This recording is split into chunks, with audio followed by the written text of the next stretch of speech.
الحمد لله وكفى وسلام على عباده الذين اصطفى أما بعد فأعوذ بالله من الشيطان الرجيم بسم الله الرحمن الرحيم لن ينال الله لحومها ولا دماؤها ولكن يناله التقوى منكم وقال النبي صلى الله تعالى عليه وسلم ما من أيام العمل الصالح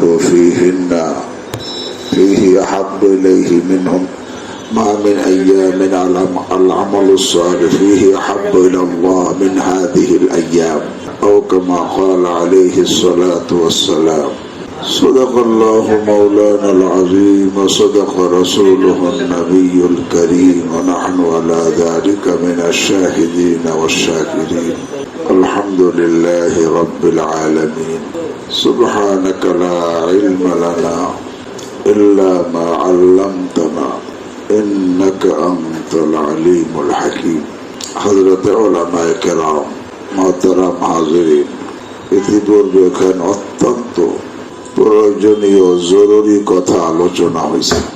আল্লাহ আমাদেরকে আমলের তৌফিক দান করেন। আল্লাহ আমাকে আপনাদেরকে আল্লাহর পছন্দের নেককার হওয়ার তৌফিক দান করেন।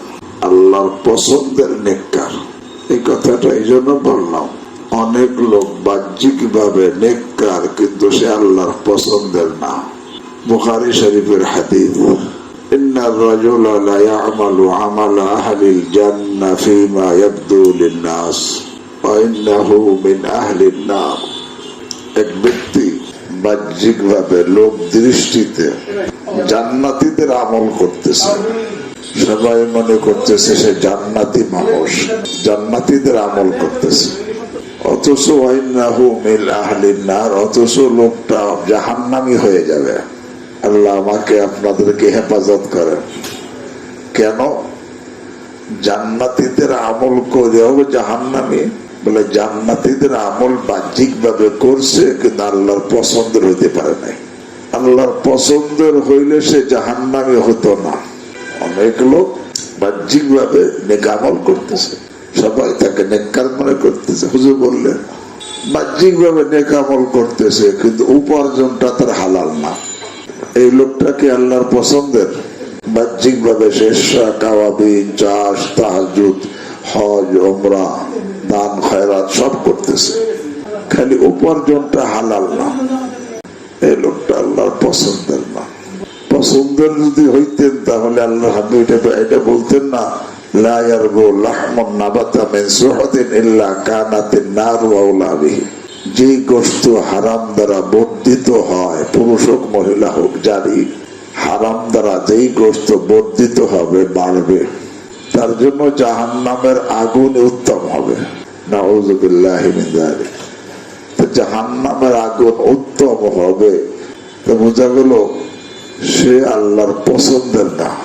এমনি ভাবে একজনে বাহ্যিক ভাবে নেক আমল করতেছে, বাহ্যিক ভাবে মনে হয় সে জান্নাতের আমল করতেছে, কিন্তু তার আচরণ অন্যের জন্য কষ্টদায়ক, সে আল্লাহর পছন্দের না।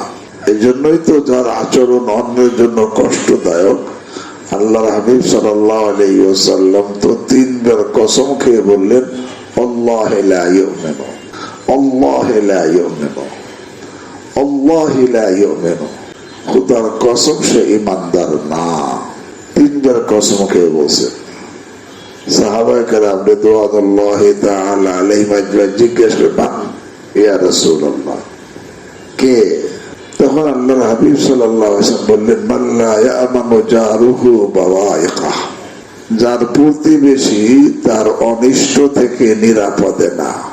এমনি যদিও সে কাওয়াবিন, চাষ, তাহাজ্জুদ সবকিছু করে, কিন্তু প্রতিবেশী তার অনিষ্ট থেকে নিরাপদে না থাকে, আল্লাহ হাবিব 3 বার কসম খেয়ে বললেন সে ঈমানদারই তো না। আল্লাহর পছন্দের কেমনে হবে? এমনি ভাবে একজনে তার ইবাদত সহি আছে, মুআমালাত সহি আছে, মুআশারাত সহি আছে, কিন্তু ভিতরে একটু অহংকার, এই লোকটা আল্লাহর পছন্দের না। ইন্নাল্লাহা লা ইউহিব্বুল মুস্তাকবিরিন, নিশ্চয়ই আল্লাহ অহংকারীদেরকে ভালোবাসেন না। ফালাবিসা মাথওয়াল মুতাকাব্বিরিন, অহংকারীদের ঠিকানা অত্যন্ত নিকৃষ্ট। তো অহংকারের ভিতরে অহংকার আছে, সে যত বড় হোক না কেন। আল্লাহ মালুসি অহংকারের সংজ্ঞা লেখছেন, আইয়ারা শাখসু নাফসাহু আকবারা মিন গায়রিহি ওয়া ইন কানা আকবারা ফিল ওয়াকি। কোন ব্যক্তি নিজেকে সে বড় মনে করে, যদি বাস্তবেও সে বড় হয়, তারপর নিজেকে বড় মনে করা, অন্যকে তুচ্ছ মনে করা, এর নাম কি? অহংকার। অহংকার ভিতরে আছে, পুরুষ হোক মহিলা হোক, সে যতই আমল করুক সে আল্লাহর পছন্দের না। সে যত বড় হাফেজ হোক, কারি হোক, মাওলানা হোক, মুফতি হোক, মুহাদ্দিস হোক, ভিতরে অহংকার থাকে, সে আল্লাহর পছন্দের না। আল্লাহ তো অহংকারীকে ভালোবাসেন না, জানাই দিছেন ইন্নাল্লাহা লা ইউহিব্বু মান কানা মুখতালান ফখুরা। যদিও সে হাফেজ, যদিও সে মাওলানা, যদিও সে মুফতি, যদিও সে মুহাদ্দিস, যদিও শাইখুল হাদিস, কিন্তু ভিতরে খালি অহংকার আছে, সে আল্লাহর পছন্দের না। বলে এত গুণ, কত পছন্দের গুণ, কারি হওয়া, হাফেজ হওয়া, মাওলানা হওয়া, মুফতি হওয়া, এত গুণ আছে আল্লাহর পছন্দের হওয়া, তারপর সে পছন্দের না। না, অহংকার থাকলে সে আল্লাহর পছন্দের না। যদিও দুনিয়ার মধ্যে সে আন্তর্জাতিক হয়ে যায়, আন্তর্জাতিক হাফেজ হয়, আন্তর্জাতিক কারি হয়, আন্তর্জাতিক মুফাসসির হয়, আন্তর্জাতিক বক্তা হয়, কিন্তু ভিতরে অহংকার, সে আল্লাহর পছন্দের না। বলে এত আন্তর্জাতিক মানের, এত ডিগ্রি, তারপরও পছন্দের না। কেন না? যেমন হাকিমুল উম্মত মুজাদ্দিদে মিল্লাত শাহ আশরাফ আলী থানভী নব্বরাল্লাহু মারকাদা উদাহরণ দিয়ে বুঝাইছেন, একটা সুন্দরী মেয়ে, একেবারে বিশ্ব সুন্দরী মেয়ে, সুন্দরী তো সবাই তারা পছন্দ করে। সুন্দরী মেয়ের বিবাহ হয়েছে, তখন তাকে একে তো সুন্দরী, তারপরে বিউটি পার্লারে নিয়ে আরো সুন্দরকে সাজানো হয়েছে। সাজাইলে সৌন্দর্য আরো বাড়ছে, আরো পছন্দের হওয়ার কথা। আরো ছিল ধনী, মাথা থেকে পাও পর্যন্ত অলংকার দিয়ে ঢেকে ফেলছে, সাজানো হয়েছে, আরো সৌন্দর্য বাড়ছে, আরো পছন্দনীয় হওয়ার কথা স্বামীর কাছে। একে তো সুন্দরী, আবার বিউটি পার্লার নিয়ে তাকে সাজানো হয়েছে, অলংকার আদি পরানো হয়েছে, কিন্তু তার মুখে দুর্গন্ধ। এই মেয়েটা স্বামীর কি পছন্দ হইতে পারবে?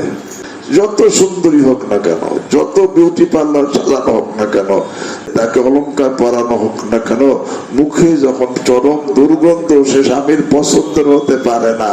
ঠিক একজন যত বড় কারি হোক, যত বড় হাফেজ হোক, যত বড় আলেম হোক, যত বড় মাওলানা হোক, যত বড় মুফতি হোক, যত বড় মুহাদ্দিস হোক, যত বড় শাইখুল হাদিস হোক, আর আন্তর্জাতিক মানের হোক না কেন, যদি ভিতরে অহংকার থাকে, সে আল্লাহর পছন্দের না। আল্লাহ নিজে স্পষ্ট বলছেন, ইন্নাল্লাহা লা ইউহিব্বু মান কানা মুখতালান ফখুরা, ইন্নাল্লাহা লা ইউহিব্বুল মুস্তাকবিরিন। এই জন্য বললাম, অনেকে আছে নেককার বাহ্যিক ভাবে, কিন্তু সে আল্লাহর পছন্দের না। হ্যাঁ, আল্লাহ রাব্বুল আলামিনের পছন্দের না হয়েও আল্লাহ তাকে আগে বাড়ান ঢিল হিসেবে। সে আল্লাহর পছন্দের না, কিন্তু তাকে আগে বাড়াইতেছে। এরকম হাজারো ঘটনা আছে, আল্লাহর পছন্দের না, কিন্তু ঢিল হিসেবে আগে বাড়াইতেছে। আসলে যেরকম আজাজিল, ইবলিস, সে কখনোই আল্লাহর পছন্দের ছিল না, কিন্তু আল্লাহ তাকে আগে বাড়াইছে কি হিসেবে? ঢিল হিসেবে। কারণ আল্লাহর পছন্দের ছিল না, কিন্তু আল্লাহ আগে বাড়াইছে ঢিল হিসেবে আগে বাড়ানো। বাহ্যিক ভাবে কারণ কত কাদি থানাওয়াল্লাহ পানি ভূতে কারণের গুণাবলী বয়ান করছেন, যে বনী ইসরাইলদের মধ্যে মুসা এবং হারুন আলাইহিস সালাম পরে সবচেয়ে বড় আলেম ছিল কারণ। কানা আলাম বনী ইসরাইল বাদা মুসা ও হারুন। এত বড় আলেম বানাইছেন, কিন্তু ছিল আল্লাহর পছন্দের ছিল না। কারণ যে একবার আল্লাহর পছন্দের হয়, সে কখনো মরদুদ হয় না। যে একবার আল্লাহর পছন্দের হয়, সে কখনো বিতাড়িত হয় না। আল্লাহ তো যার প্রতি রাজি হন, তিনি তো অতীত জানেন, বর্তমানও জানেন, ভবিষ্যৎও জানেন। যার প্রতি একবার রাজি হন, তার প্রতি আর কখনো আল্লাহ নারাজ হন না। হ্যাঁ, নারাজ অবস্থা আগে বাড়ান। এই যত লোক আল্লাহ আমাকে আপনাদেরকে হেফাজত করে, পরিণামে ধ্বংস হয়েছে। অনেক আগে বাড়ছিল, পরে ধ্বংস হয়ে গেছে। এই যে অনেক আগে বাড়ছে, আসলে আল্লাহর নারাজির সাথে আগে বাড়ছে। কারণ ইসরায়েলের মধ্যে সবচেয়ে বড় আলেম ছিল বাদা মুসা ও হারুন, মুসা এবং হারুন আলাইহিস সালামের পরে। ইসরায়েলের মধ্যে সবচাইতে বড় হাফেজ ছিল তাওরাতের কারণ। ইসরায়েলের মধ্যে সবচাইতে বড় কারি ছিল তা কারণ। ইসরায়েলের মধ্যে সবচাইতে সুন্দর ছিল কারণ। ইসরায়েলের মধ্যে সবচাইতে বড় ধনী ছিল কারণ। এত লেখছেন কাদি থানাউল্লাহ পানিপতি রহিমাল্লাহ তাফসিরে মাযহারির মধ্যে। আর একটা কিতাবের মধ্যে দেখছি আকামুল মারজান ফি গারাইবিল আখবার ওয়া আহকামিল জাহান নামক কিতাবের মধ্যে দেখছি যে কারণ শুরুতে একাধারে পাহাড়ের গুহায় 40 বছর ইবাদত করছে। এত ইবাদত করছে, কিন্তু তারপর আল্লাহর সে পছন্দের ছিল না। কারণ কি, তার মধ্যে ফখর ছিল, উজব ছিল, কিন্তু আল্লাহ আগে বাড়াইছে। সে বলছে আমাকে যা কিছু দেওয়া হয়েছে আমার এলেমের কারণে দেওয়া হয়েছে। তো বলতেছিলাম আল্লাহ অসন্তুষ্টির সাথে, নারাজিগির সাথে ঢিল হিসেবে আগে বাড়ান। কারণকে আগে বাড়াইছে, ইবলিসকে আগে বাড়াইছে, বালাম ইবনে বাওরাকে আগে বাড়াইছে। কি পরিমাণ আগে বাড়াইছে! আল্লাহ কোরআনে বলেন অতলু আলাইহিম নাবা আল্লাযী আতাইনাহু আয়াতিনা। হ্যাঁ আমার হাবিব, আপনার উম্মতের সামনে ওই লোকটার ঘটনা বর্ণনা করেন যাকে আমি অনেক আয়াত, অনেক এলেম দান করছিলাম। অনেক এলেম দান করছিলেন, অনেক সে মুস্তাজাবত দাওয়াত বানাইছিলেন, ইসমে আজম শিখাইছিলেন, আল্লাহর সাথে মশওয়ারা করে কাজ করার সুযোগ দিয়েছিলেন, এবং এত বড় কারামাত দিয়েছিলেন যে তাকাইলে সে আরশ পর্যন্ত দেখতো, কিন্তু সব ঢিল হিসেবে ছিল। পরিণামে সে বেঈমান হয়ে গেছে। ফানসালাখা মিনহা ফাআতবাহু শাইতান ফাকানা মিনাল গাবিন। তো বলতেছিলাম যে আল্লাহ ঢিল হিসেবে আগে বাড়ান। তো একজনকে আল্লাহ কবুলিয়তের সাথে আগে বাড়াইতেছে না ঢিল হিসেবে আগে বাড়াইতেছে, পার্থক্য কি? মুফতি আজম পাকিস্তান মুফতি শফিউর রহমাতুল্লাহ আলাইহির কথায় বুঝে আসে আল্লাহ রাব্বুল আলামিন যাকে তার রেজামন্দির সাথে, কবুলিয়তের সাথে আগে বাড়ান, সে যত আগে বাড়তে থাকে তার মধ্যে তত ভয় বাড়তে থাকে। সে নির্ভীক হয় না, আগে বাড়ে, আরো ভয় বাড়ে। এবার সাহাবায়ে কেরাম কত আগে বাড়ছিলেন, তাদের মধ্যে কি ভয় আমার থেকে কম না বেশি ছিল? ওই যে কবুলিয়তের সাথে যে আগে বাড়ে, যত আগে বাড়ে তার মধ্যে ভয় তত বেশি বাড়ে। না জানে কি হয়, না জানে কি হয়। আর ঢিল হিসেবে যাকে আগে বাড়ান, সে আগে বাড়ে, নির্ভীক অবস্থায় আগে বাড়ে, কোনো ভয় থাকে না, বেফিকির থাকে। এই জন্য ঘটনা আমরা সবাই জানি। মুফতি শফি সাহেব রাহিমাহুল্লাহ নিজে বর্ণনা করছেন। হযরত ইলিয়াস সাহেব রাহমাতুল্লাহ আলাইহি নিজামুদ্দিনে অসুস্থ। আমি সংক্ষেপে বলতে, সাক্ষাৎ করতে গেছেন, তখন খালি কাঁদতেছেন, খালি কাঁদতেছেন হযরত ইলিয়াস সাহেব রাহমাতুল্লাহ আলাইহি। মুফতি শফি সাহেব রাহিমাহুল্লাহ বলেন, হযরতের কান্না দেখে আমার মনে হয়েছে যে হযরত বোধহয় মৌতের ভয়ে কান্না করতেছেন। তখন আমি তাকে মৌতের ব্যাপারে বিভিন্ন সান্ত্বনা দিতে লাগলাম। তখন হযরত বলেন, না আমি তো মৌতের ভয়ে কাঁদতেছি না। তা কি জন্য কাঁদতেছেন? দুই কারণে কাঁদতেছি। এক নম্বর কারণ, আল্লাহ যে আমাকে আমার দ্বারা দাওয়াত ও তাবলীগের কাজ শুরু করাইছেন, এই কাজ তো খুব আগে বাড়তেছে। আগে বাড়া তো দুই রকম, আল্লাহ সন্তুষ্টির সাথে, কবুলিয়তের সাথে আগে বাড়া ঢিল হিসেবে, আর একটা আল্লাহ সন্তুষ্টির সাথে, কবুলিয়তের সাথে আগে বাড়ানো। এখন এই যে কাজ আগে বাড়তেছে, কি হিসাবে আগে বাড়তেছে? যদি ঢিল হিসাবে আগে বাড়ে তাহলে তো আমার ধ্বংস অনিবার্য, আমার বাঁচার উপায় নেই। আল্লাহ যদি কাজ আগে বাড়াই দিছে, ঢিল হিসেবে আগে বাড়ান, তাহলে তো আমার ধ্বংস অনিবার্য, ধ্বংস হবেই। আমি বাঁচবো কিভাবে? এই ভয় যে ঢিল হিসেবে আগে বাড়ান কিনা, এই ভয়ে কাঁদতেছি। তখন মুফতি সাহেব, মুফতি শফি সাহেব রহমাতুল্লাহ বলেন, হযরত আলহামদুলিল্লাহ ঢিল হিসেবে আগে বাড়তেছে না। বলে আপনার কাছে দলিল আছে? হাত দলিল আছে। বলে কি দলিল? বলে আল্লাহ যাকে ঢিল হিসেবে আগে বাড়ান তার কোনো এহসাস থাকে না, অনুভূতি থাকে না, কোনো ফিকির থাকে না, কোনো চিন্তা থাকে না, সে কিছু বুঝতেই পারে না যে ঢিল হিসেবে আগে বাড়তেছে, তার মধ্যে কোনো ফিকিরই থাকে না। কিন্তু আপনার মধ্যে এত ফিকির, এত ভয়, এত কান্না, এটা প্রমাণ যে ঢিল হিসেবে আগে বাড়তেছে না। যার যে যত আগে বাড়বে তার মধ্যে ভয় তত বেশি বাড়ে, এটা আলামতে আল্লাহর রেজামন্দির সাথে আগে বাড়তেছে। আর আগে বাড়তেছে কিন্তু নির্ভীক, ঢিল হিসাবে। বলতেছিলাম অনেক লোক দিনদার আছে নিকার বাহ্যিক ভাবে, কিন্তু সে আল্লাহর পছন্দের না। আল্লাহ আমাকে আপনাদেরকে হেফাজত করেন। এখন আল্লাহর পছন্দের না কারণটা কি?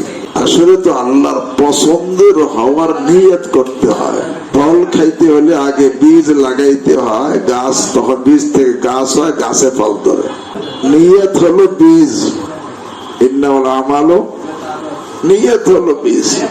এখন একজনের ভিতরে আল্লাহর পছন্দের নেককার হওয়ার নিয়ত সে করছে, আল্লাহর পছন্দের নেককার। তো কোন নেককার আল্লাহ পছন্দের? যেই নেককার পরহেজগার, যেই নেককার জাহিরি বাতিনি সব গুনাহ থেকে বেঁচে থাকে, এরকম নেককার আল্লাহর কি পছন্দের। ওয়াইহিব্বুল মুত্তাকিন, মুত্তাকিনদেরকে আল্লাহ পছন্দ করেন। কিন্তু আমরা অনেক কিছু নিয়ত করছি, চেষ্টা করতেছি, নিয়ত করি, চেষ্টা করি, হাফেজ হওয়ার নিয়ত করি, চেষ্টা করি, কারি হওয়ার নিয়ত করে চেষ্টা করি, আলেম হওয়ার নিয়ত করে চেষ্টা করি, মুফতি হওয়ার নিয়ত করে চেষ্টা করি। এটা করা উচিত, কিন্তু আমরা অনেকেই মুত্তাকি হওয়ার নিয়ত করি না। তার প্রমাণ, একজন লোক যখন রোজার নিয়ত করে তো সারাদিন রোজা যাতে নষ্ট হয় তার থেকে বেঁচে থাকে। সে রোজার নিয়ত করছে নফলি, যাতে রোজা নষ্ট হয় এমন সব কাজ থেকে সে কি থাকে, বেঁচে থাকে, বিরত থাকে। আরে ভাই, যে মুত্তাকি হওয়ার নিয়ত করে, মুত্তাকওয়া যত কিছু নষ্ট হয় তার থেকে বেঁচে থাকবে। কিন্তু আমার চোখের হেফাজত নাই, মুত্তাকি হওয়ার নিয়ত করছি আমি, মোবাইলের মধ্যে খারাপ ছবি দেখতেছি, বেগানার সাথে গল্প করতেছি, মোবাইলে ভিডিও কলে বেগানার সাথে গল্প করতেছি, গুনার চাহিদা নিয়ে ছেলের দিকে তাকাইতেছি, গীবত করতেছি, অহংকারে লিপ্ত হইতেছি, রিয়ায় লিপ্ত হইতেছি। এবার এই যে মুত্তাকি হওয়ার নিয়ত করে সে তো সবসময় সতর্ক থাকে যে আমার তাকওয়া যেন নষ্ট না হয়। সে তো তার জবান এইটা থাকে, আমার হযরতের শের, मैं जहां भी रहो, जिस फिजा में रहो, मेरा तकवा हमेशा सलामत रहे। আমরা যেখানেই থাকি, যে পরিবেশেই থাকি, আমার তাকওয়া যেন ঠিক থাকে। কারণ সে তাকওয়ার নিয়ত করছে, সে তাকওয়ার নিয়ত করছে। সে তাকওয়া নষ্ট হয় এমন কোন কাজ না আলোতে, না অন্ধকারে, না প্রকাশ্যে, না নির্জনে, না বাহিরে অঙ্গ প্রত্যঙ্গের দ্বারা, না দিলের দ্বারা। আরে এরকম ভাবে তাকওয়া নষ্ট হয় না, এমন মুআমালাত, না এমন মুআশারাত, না এমন আখলাক যাতে তাকওয়া নষ্ট হয়। সে এগুলা থেকে বেঁচে থাকবে যে তাকওয়া, মুত্তাকি হওয়ার নিয়ত করছে। কিন্তু আমি তো বেধড়ক করতেছি, তাকওয়া নষ্ট হয় এমন কাজ। এটাতে প্রমাণ হয় না যে আমি আসলে মুত্তাকি হওয়ার নিয়তই করিনি। অথচ কোরআনে কারীমের মধ্যে তাকওয়ার হুকুম আল্লাহর কাছে আল্লাহ সবচেয়ে বেশি দিয়েছে। কোন একটা কিতাব, কোরআনে কোন শব্দ কতবার আসছে, কি আসছে, এই সম্পর্কে একটা কিতাবে দেখছিলাম একবার, নামটা ভুলে গেছি, যে আল্লাহ কোরআনে কারীমের মধ্যে তাকওয়ার কথা 3000 বারের চাইতে বেশি গেছে। কিন্তু নিয়তই আমি করিনি। নিয়ত করলে সে ফল ধরবে, নিয়তই তো করিনি। এই জন্য যদি আমি তাকওয়া অবলম্বন না করি, যত নেক আমল করি না কেন, ওই যে বাতিনি কোনো প্রকাশ্যে বা গোপন কোন গুনাহের মধ্যে থাকি, তাহলে কি আমি আল্লাহর পছন্দের হইতে পারবো? ইয়াকুম আল মাসিয়া ফা ইন্না বিল মাসিয়াতি হাল্লা সাখাতুল্লাহ। গুনাহ থেকে বাঁচো, গুনার কারণে আল্লাহর অসন্তুষ্টি পতিত হয়, আল্লাহ নারাজ হয়ে যান। এবং গুনাহ থেকে বাঁচার শব্দ আছে তাহজিরের, ইয়াকুম আল মাসিয়া, ইয়াকা ওয়াল আসাদ আছে না, তাহজিরের শব্দ। মানে এখানে বাঁচতে হবে তাড়াতাড়ি, ধীরে ধীরে বাঁচতে গেলে তুমি ধরা পড়ে যাবা। ইয়াকা ওয়াল মাসিয়া, আর গুনাহ থেকে দ্রুত বাঁচো, দ্রুত বাঁচো। এই জন্য বলতেছিলাম যে আমরা অনেকেই নেককার বাহ্যিক ভাবে, কিন্তু পছন্দের নেককার, আল্লাহর পছন্দের নেককার কয়জন আল্লাহ ভালো জানেন। কারণ আল্লাহর পছন্দের নেককার হইতে হলে পরহেজগার হইতে হয়। কিন্তু আমি মুত্তাকি হওয়ার, পরহেজগার হওয়ার নিয়তই তো করি নেই। এবার যে পরহেজগার হওয়ার নিয়ত করছে, সে কি মাপে কম দিতে পারে? মালে ভেজাল দিতে পারে? কোন ধরনের গুনাহে জড়িত হইতে পারে? যার নিয়ত আছে যে আমি মুত্তাকি হব, সে মুত্তাকি হওয়ার নিয়ত করছে। এক কিতাবের মধ্যে দেখছি আলমার আতুল মুসলিমা নামে এক মুসলিম রমণী, সে কেমন মুত্তাকি। তার স্বামী অসুস্থ, মৃত্যু শয্যায় শায়ী। রাত্রিবেলা এই মহিলা তার স্বামীর সেবা করতেছে, একটা বাতি জ্বালাইয়া স্বামীর সেবা করতেছে। স্বামী রাত্রে মারা গেছে। মারা যাওয়ার সাথে সাথে এই মহিলা ওই বাতিটা নিবেই দিয়া ভিন্ন আর একটা বাতি জ্বালাইছে। লোকেরা জিজ্ঞেস করলো, আগেরটা নিবেইলেন, পরেরটা জ্বালাইলেন কেন? তখন দেখো, প্রথম এই বাতিটা ছিল আমার স্বামীর বাতি, স্বামীর টাকায় কেনা, তেলও স্বামীর টাকায়। স্বামীর বাতি জ্বালাইয়া স্বামীর খেদমত করতেছিলাম। কিন্তু যে মুহূর্তে স্বামী মারা গেছে, ইন্তেকাল হয়ে গেছে, সেই মুহূর্তে স্বামী মালিক নাই। এখন সব অরিষ্টা মালিক হয়ে গেছে। এখন সবাই এখানে নাই, আর সকলেরটা আমার একার জন্য জ্বালানো ব্যবহার করা জায়েজ হবে না, তাকওয়া নষ্ট হয়ে যাবে। এই জন্য আমি আগে থেকেই একটা নিজস্ব বাতি প্রস্তুত রাখছি। যেমন কিছু ঘটে, কারণ যে নাকি তাকওয়ার, আরে তাকওয়ার নিয়ত করছে, মুত্তাকি হওয়ার নিয়ত যে করছে, সে আগে থেকে বিকল্প ব্যবস্থা ফিকির করে রাখে, যেরকম ভাবে এরকম হইলে যাতে আমার বিকল্প ব্যবস্থা থাকে। আগে থেকে সে আর একটা বাতি, নিজস্ব একটা বাতি রাখছে। বলছে স্বামী মারা যাওয়ার পরে এখন এই বাতির মালিক তো স্বামী হয় নাই, সব অরিষ্য হয়ে গেছে। এখন সব অরিষ্যের পক্ষ, আমার জন্য সবার এই বাতি একা জ্বালানো জায়েজ হবে না দেখে আমি নিভে ফেলছি, আর নিজের ব্যক্তিগত বাতি জ্বালাইছি। তো বলতেছিলাম যে তাকওয়া মুত্তাকি হওয়ার নিয়ত করে, সেটা সর্ব অবস্থায় ফিকির তার থাকে যে আমার তাকওয়া যেন নষ্ট না হয়। মা জাহাঁ ভি রহো, জিস ফিজা মে রহো, মেরা তাকওয়া হামেশা সালামত রহে। কিন্তু আমার তো এই ফিকির নেই, কোনো ফিকির নেই। চোখের দ্বারা গুনাহ হইতেছে, বারবার হইতেছে, কিন্তু কোনো চিন্তাও নাই, ফিকিরও নাই। মোবাইলের মধ্যে ঘন্টায় ঘন্টায় সময় নষ্ট করতেছি খারাপ ছবি দেখে, ভিতরে একটু দিল কাঁপে না, বলে আমার এর পরিণাম কি হবে? বেগানার সাথে গল্প করতেছি, এই জন্য আমার দিল কাঁপে না। আল্লাহর ভয় দিলের মধ্যে নাই। গীবত করবো, গীবতের পর গীবত করে যাচ্ছি, কোনো ফিকির নাই। আমল করতেছি সারা জীবন রিয়ার সাথে, কোনো ফিকির নাই। ভিতরে অহংকার, এর থেকে বের হওয়ার কোনো চেষ্টাও নাই। রিয়া, এর থেকে এর জন্য কোনো ফিকির নাই। অথচ রিয়াও কত মারাত্মক বড় গুনাহ, অহংকার কত বড় মারাত্মক গুনাহ, উজুব কত বড় মারাত্মক গুনাহ।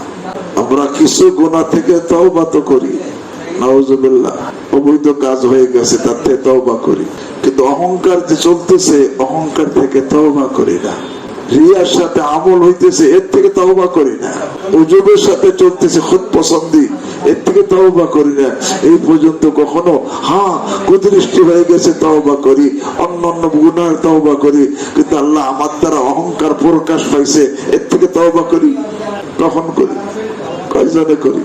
উজু হয়ে গেছে, আল্লাহ খুদ পছন্দি এসে গেছে, আমার খায়ের ভিতরে এসে গেছে, এর থেকে কখন তওবা করতেছে? রিয়ার সাথে আমল হইতেছে, বেফিকির। অথচ এগুলো মারাত্মক না। শেখুল হাদিস জাকারিয়া রাহমাতুল্লাহ আলাইহি লিখছেন, এক বুজুর্গ দোয়া করতেছেন, দোয়ার মধ্যে খুব কাঁদতেছেন, চোখ দিয়ে পানি বের হইতেছে। হঠাৎ পানির জায়গায় পানির পরিবর্তে রক্ত বের হইতে চোখ দিয়া, দোয়ার মধ্যে হাতে পরে, দোয়ার পরে হযরত আপনার চোখ দিয়ে রক্ত বের হইতেছে ব্যাপার। তখন বলছে, দেখো আমি যখন দোয়া করতেছিলাম চোখ দিয়ে পানি আসতেছিল, হঠাৎ ভিতরে ভয় চলে আসে, না জানি আমার এই কান্নাটা রিয়ার হয়ে যায় কিনা। যদি রিয়ার হয়ে যায় তাহলে এই কান্নাই তো আমাকে জাহান্নামে নিয়ে যাবে। তখন এত ভয় সৃষ্টি হয়েছে, ভয়ের চোখ দিয়ে রক্ত চলে আসছে, কিন্তু আমার কোনো ফিকিরই নেই। ওই যে আগে বললাম যে আসলে আমি তো মুত্তাকি হওয়ার নিয়তই করি নাই, অন্য সব নিয়ত আছে, মাদ্রাসা বানানোর নিয়ত, মসজিদ বানানোর নিয়ত, এরকম আলেম হওয়ার নিয়ত, কারি হওয়ার নিয়ত, হাফেজ হওয়ার নিয়ত, সব আছে। কিন্তু আমি মুত্তাকি হব এর নিয়ত কয়জন করছে? এই নিয়ত যদি করতাম তাহলে তাকওয়া যাতে নষ্ট হয় এমন কাজ যাই না সেটা আমি বারবার করতে পারতাম না। ঘটনাক্রমে কোন একবার হয়ে গেছে ভিন্ন কথা, কিন্তু বারবার যে হইতে থাকবে এটা যে নাকি তাকওয়ার নিয়ত করছে, মুত্তাকি হওয়ার নিয়ত করছে, সেই তাকওয়া নষ্ট হয় এমন কাজ সে করতে পারবে না। অথচ আল্লাহর কাছে তাকওয়াই পৌঁছে, লা ইয়ানালুল্লাহা লুহুমুহা ওয়ালা দিমাউহা ওয়ালাকিন ইয়ানালুহু তাকওয়া মিনকুম। আল্লাহর কাছে কি পৌঁছবে? এই তাকওয়া, পরহেজগারি। এই কুরবানি আসতেছে, আল্লাহ কাছে তোমার কুরবানির গোশত, কুরবানির রক্ত কিছু আল্লাহর কাছে পৌঁছবে না, পৌঁছবে তোমাদের তাকওয়া, পরহেজগারি। এবং তাকওয়া পরহেজগারি থাকলে তোমার আমল কবুল হবে, না হলে কি হবে না? কবুল হবে না। কুরআন স্পষ্ট বলতেছে, আতলু আলাইহিম নাবা আবনাই আদম বিল হক ইয ক্বাররাবা কুরবানান ফাতুকবিলা মিন আহাদিহিমা ওয়া লাম ইতাকাব্বাল মিনাল আখার قال لأقتلنك قال إنما يتقبل الله من المتقين। আল্লাহ কাদেরটা কবুল করে? মুত্তাকিনটা। তো বলতেছিলাম যে ভাই,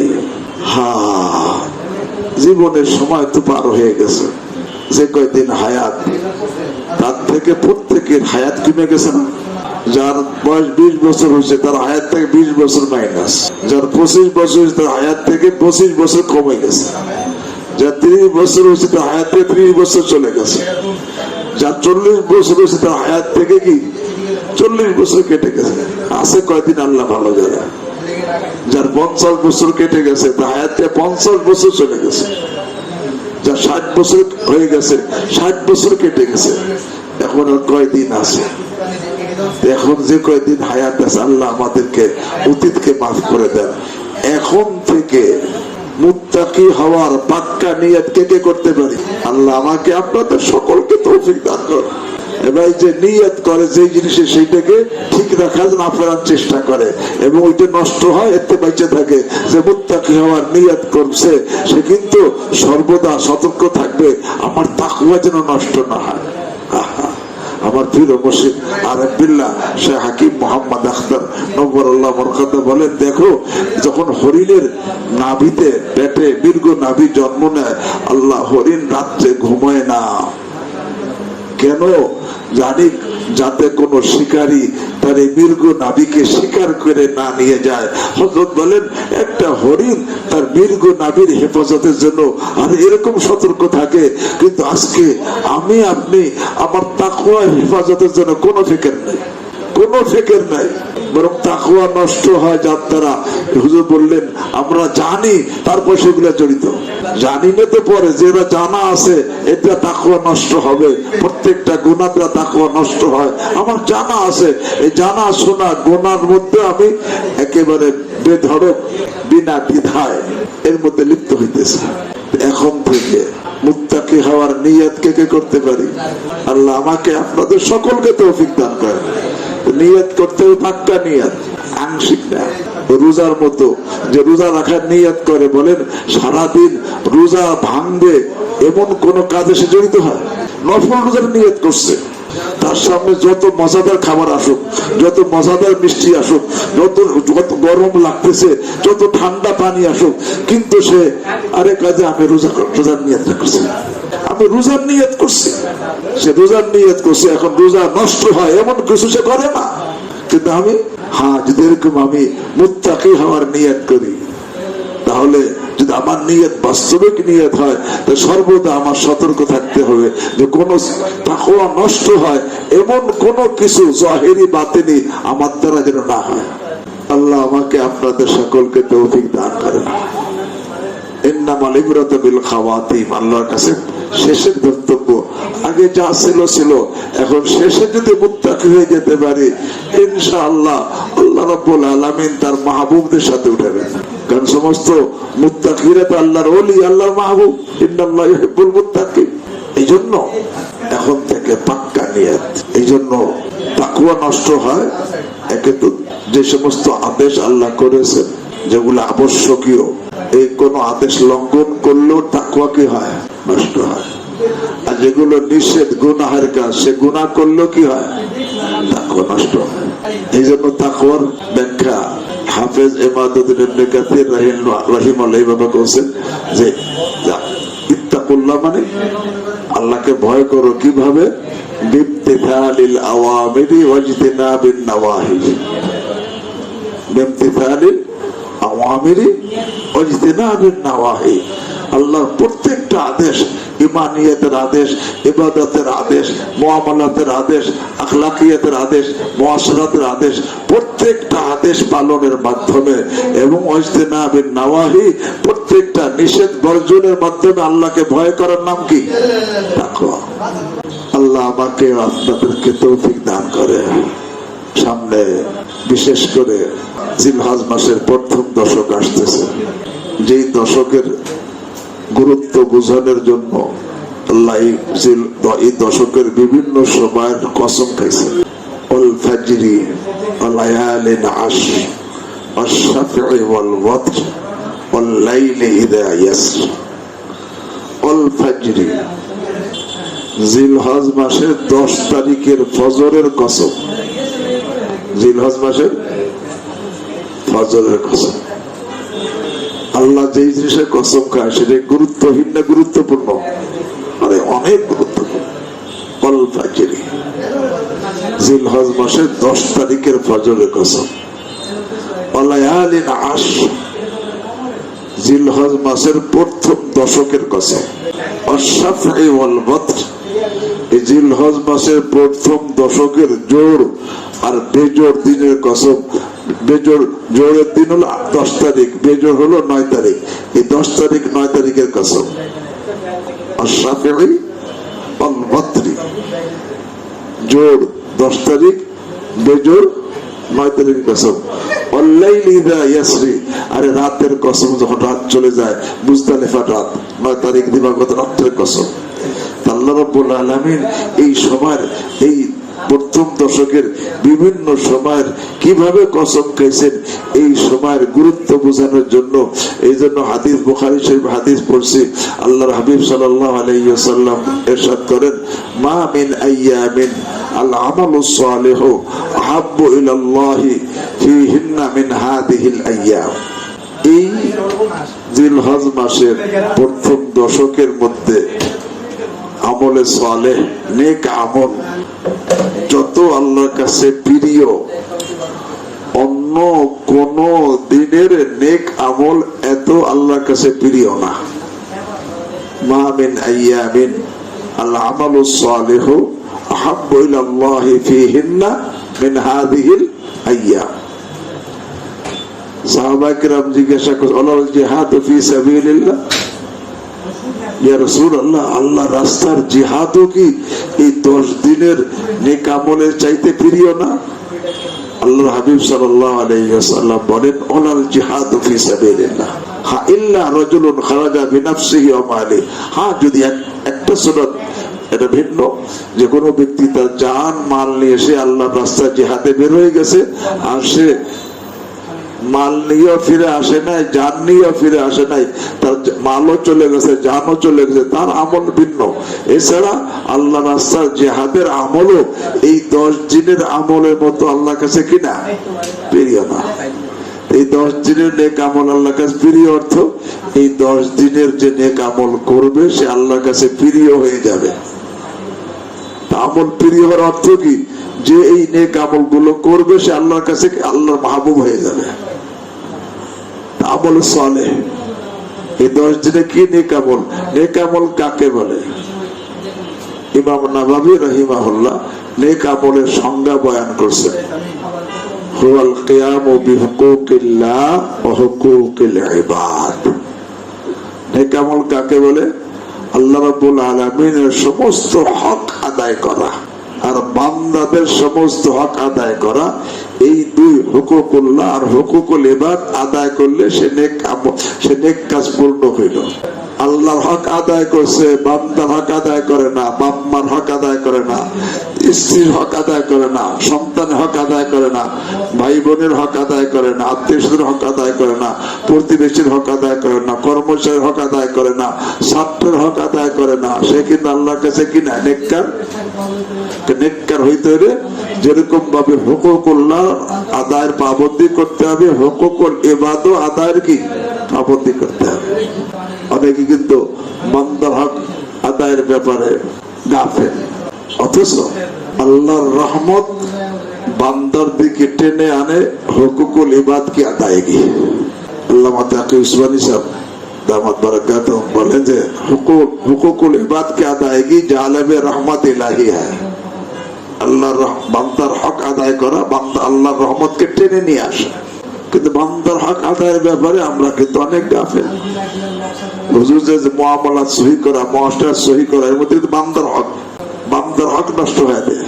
বান্দার হক নষ্ট করে কেউ নেককার হইতে কি পারে না। হক আদায় করা দুই কারণে জরুরি হয়, একটু আজমতের কারণে আর একটু হাজতের কারণে।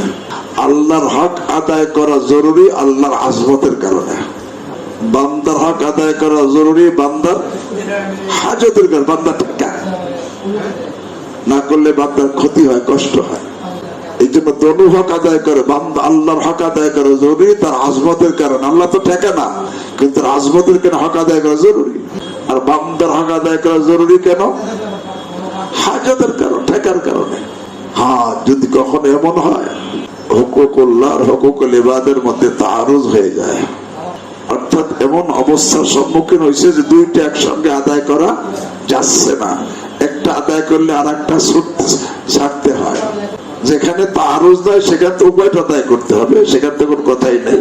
কিন্তু যেখানে তাআরুজ হয়ে যায়, একটা আর একটা সাংঘর্ষিক হয়ে যায়, যে দুইটা একসাথে আদায় করা যাচ্ছে না, একটা আদায় করতে গেলে আর একটা ছুটে যায়, তখন কোনটা আদায় করা জরুরি? তখন শরীয়তের বিধান কি? হক্কুল আবদি মুকদ্দামুন আলা হাক্কিল্লাহ। হক্কুল আবদি মুকদ্দামুন আলা হাক্কিল্লাহ। এমন স্থানে বান্দার হক আগে। কেন? আল্লাহ তো ঠেকা না, বান্দা কি?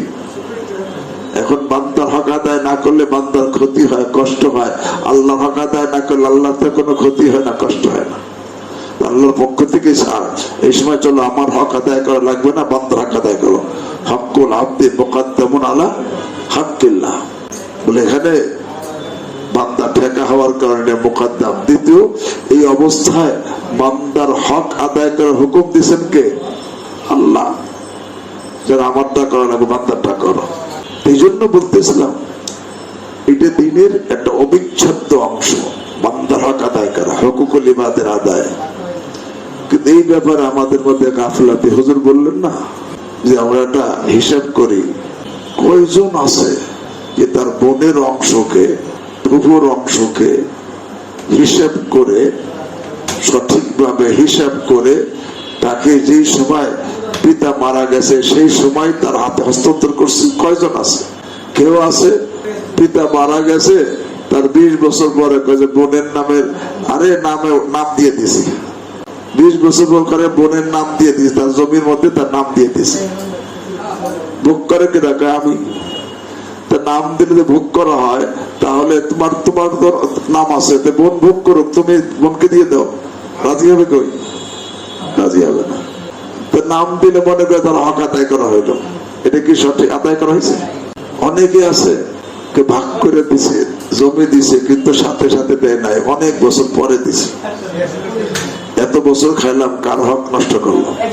অনেকে দিছে ভাগ করে দিছে সাথে সাথে মনে করে, কিন্তু বলে বোন কতটা পায়, সে 10% পায়, তারা 10% শীত হবে। এ নিচে শতাংশ, যেটা 25 লাখ, আর বোনকে দিছে শতাংশ 10 লাখ। সে 10% দিয়ে দিছে, কিন্তু কত ব্যবধান, ইনসাফ হয়েছে? কিন্তু নিজেকে দিনদার মনে করতেছে। দিনদার? এই জন্য বলতেছে বান্দার হক আদায় করা। আমলে সালেহ কাকে বলে? হুয়াল কিয়ামু বিহুকুকিল্লাহ ওয়া হুকুকিল ইবাদ। বান্দা আল্লাহর সমস্ত হক আদায় করা, বান্দাদের সমস্ত হক আদায় করা, এইটা হলো নেক আমল। তবে শাব্বির আহমদ রহমতুল্লাহ একটু সহজ করছে। ইমাম নববী রাহিমাহুল্লাহ বলেছেন বিহুকুকিল্লাহ, মুতলাক বলেছেন। কিন্তু শাব্বির উসমান রাহিমাহুল্লাহ বলেন সালেহ হইতে গেলে আরে হুয়াল কিয়াম বিমা ওয়াজাবা মিন হুকুকিল্লাহ, বিমা মানে হুকুকে ওয়াজিবা কমপক্ষে আদায় করতে হবে। তো বলতেছিলাম আমলে সালেহ হলো আল্লাহর সমস্ত হক আদায় করা, বান্দাদের সমস্ত হক আদায় করা। এই 10 দিনে প্রত্যেকে চিন্তা করি যে আমি এই 10 দিনের মধ্যে আল্লাহর কোন হক নষ্ট করব না, পরিপূর্ণ আদায় করব। বান্দাদের হক যদি নষ্ট করে তা পরিশোধ করে এই আমি কমপক্ষে 10 দিন এই নেক আমলের মধ্যে কাটাই।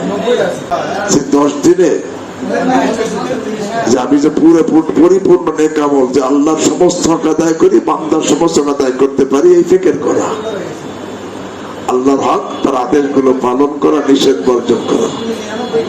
বান্দার হক, বান্দার মালি হক আদায় করা, বান্দার জানি হক আদায় করা, বান্দার মান সম্মানের হক আদায় করা, বান্দার দিনী হক আদায় করা।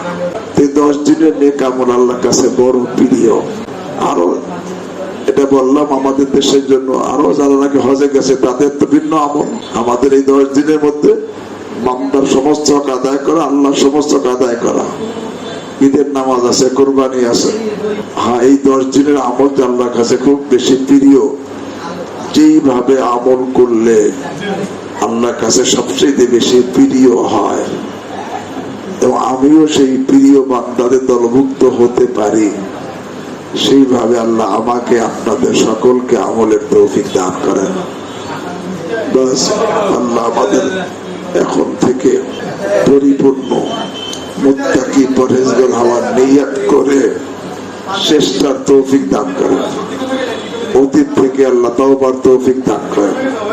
সুবহানাল্লাহি ওয়া বিহামদিহি, সুবহানাকা আল্লাহুম্মা ওয়া বিহামদিক, আশহাদু আল্লা ইলাহা ইল্লা আনতা আস্তাগফিরুকা ওয়া আতুবু ইলাইক। আল্লাহুম্মা সাল্লি আলা সাইয়্যিদিনা